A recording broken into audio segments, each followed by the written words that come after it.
ongi etorri beste bideo batera.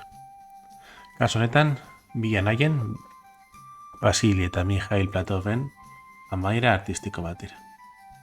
Men zuriak berdindu egin behar du, eta ematen du erraza izan beharko ditzakela, bi pieza ditulako, baina beltzak bi pioi oso urrun ditu, eta alfila ezin da diagonal handian kokatu.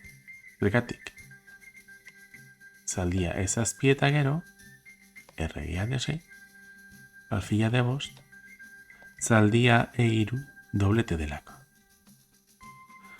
Errege E1 eta gero, zaldia de 5, orain zaldia mugitu egin behar du, zaldia F5 jake adibidez, erregea E5 eta hau irabazta dago.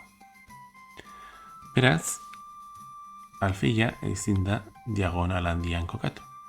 Ze egin dezake zuriak? Erantzuna, errege E1. Baina ematen du honek kaldu behar duela.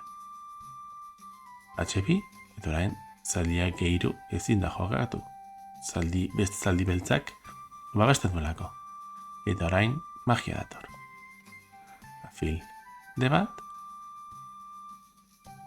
H1 dama, alfil F3 xake, eta dama F3 eta gero, zaldia D4 xake eta dobleteakin. Ez dago beste aukerarik baina jateko, eta hau errege itota da. Eskerrik asko hor egoteagatik eta beste bideo batera arte.